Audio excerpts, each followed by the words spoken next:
Welcome to Legally Sevvy. On January 10 of 2025, President Trump was sentenced to unconditional discharge after he was found guilty by a New York jury. And after the Supreme Court ruled, the sentence would stand. It's been a political witch hunt. It was done to damage my reputation. And the people of our country got to see this firsthand because they watched the case in your courtroom. They got to see this firsthand, and then they voted, and I won and got the largest number of votes by far. Please remember to subscribe and hit the like button if you have not done so already. Unconditional discharge means that President Trump will not be serving any time or pay any fines.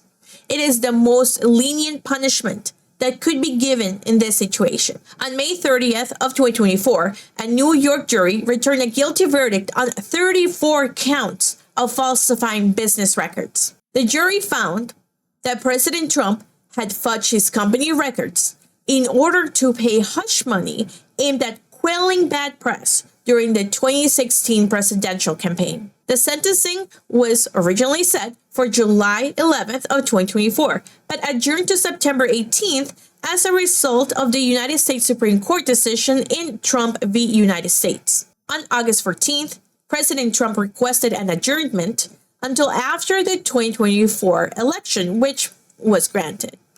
On November 22nd, the court granted President Trump leave to file a motion to dismiss the indictment and vacate the jury's verdict, which was filed on December 2nd.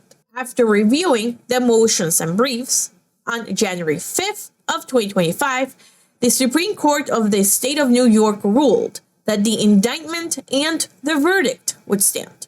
The prosecutor, during the sentencing hearing, asked the verdict to be respected due to the severity of the crime and the fact that it showed premeditation. But the prosecutor did ask for unconditional discharge, given the fact that President Trump is now elected as president. The prosecutor pointed out that President Trump showed disdain towards the criminal system by calling the criminal proceedings and verdict a sham and corrupt. The prosecutor also argued that President Trump made threats against the prosecutors and the court. He stated that such actions have a chilling effect by intimidating judges and prosecutors, which could prompt dangerous reactions by others. And this is the reason why he asked the verdict not to be dismissed. Nevertheless, again, the prosecutor did argue that American people deserve to have a president that is free from court proceedings, which would not happen if he was sentenced to jail and he had to appeal that sentence. The defense disagreed with the case and the jury's verdict because they maintained this case should have never been brought.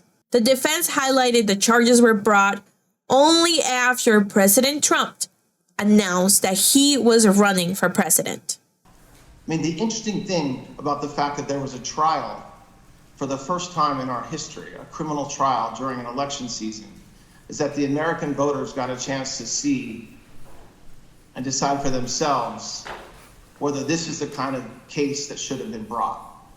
And they decided.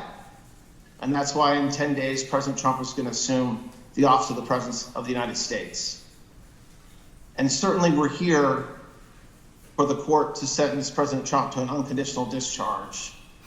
And for that, it's a very sad day. It's a sad day for President Trump and his family and friends.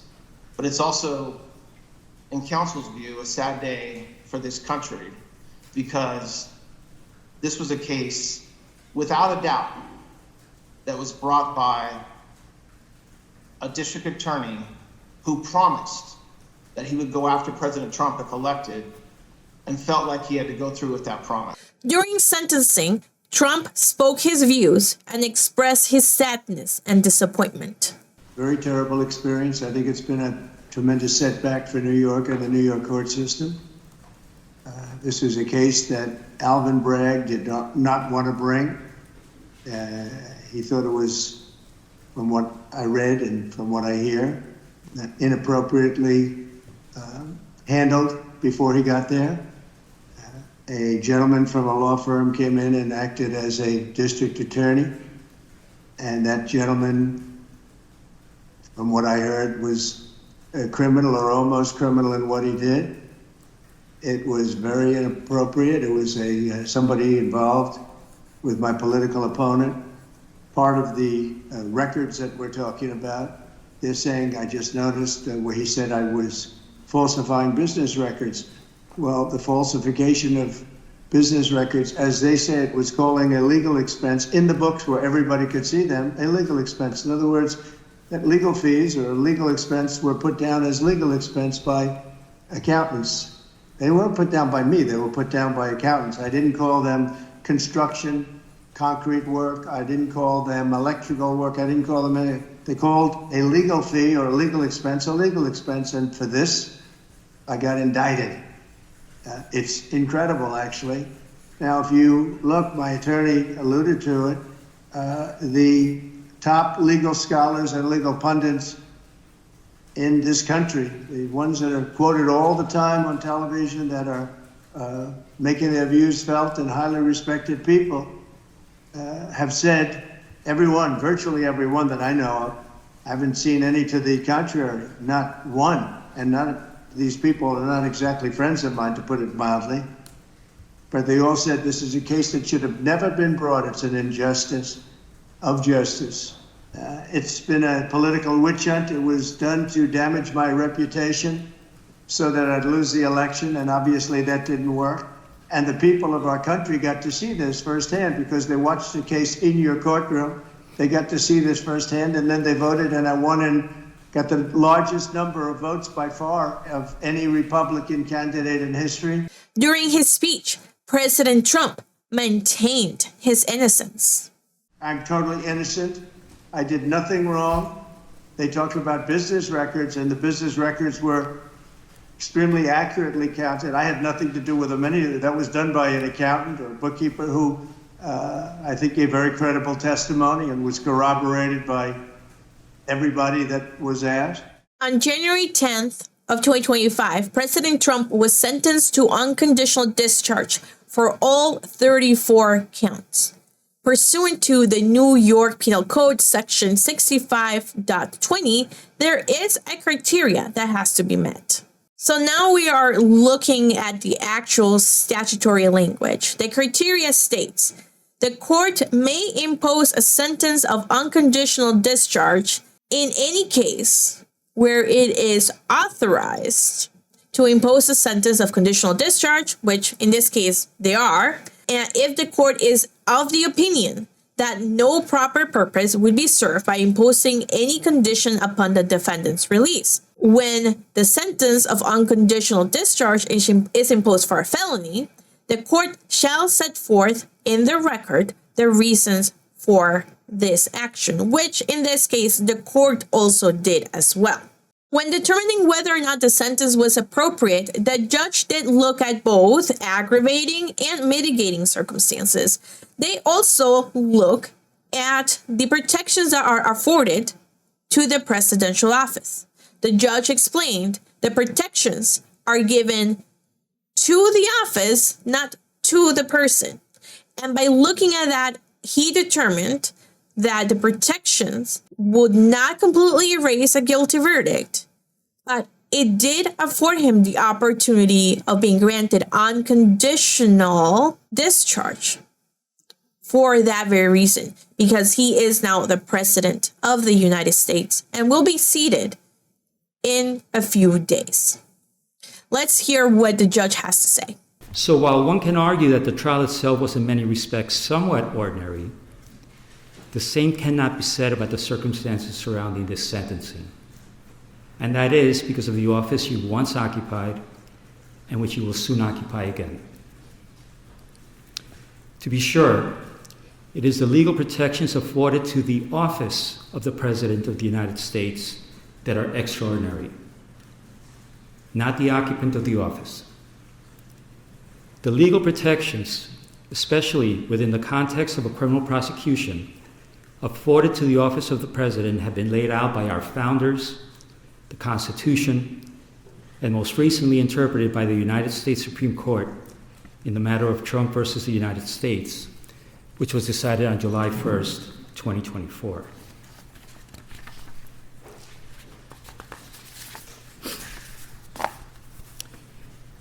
As with every other defendant in your position, it is my obligation to consider any and all aggravating and mitigating factors to inform my decision. Some of those aggravating factors have already been articulated in my Sandoval ruling at the start of this trial and by my recent written decisions on December 16th and January 3rd. Thus, they need not be repeated at this time. However, the considerable, indeed, extraordinary legal protections afforded by the Office of the Chief Executive is a factor that overrides all others.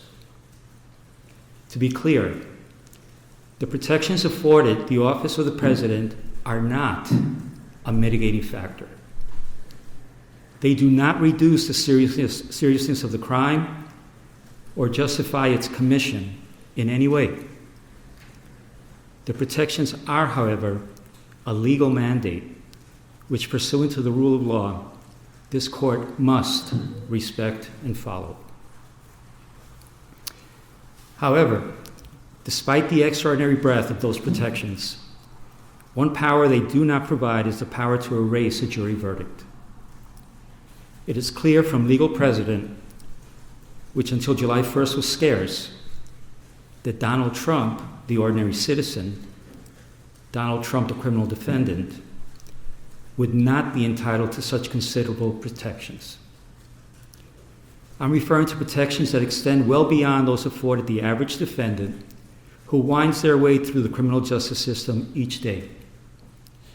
No, ordinary citizens do not receive those legal protections. It is the Office of the President that bestows those far-reaching protections to the office holder. And it was the citizenry of this nation that recently decided that you should once again receive the benefits of those protections, which include, among other things, the Supremacy Clause and presidential immunity.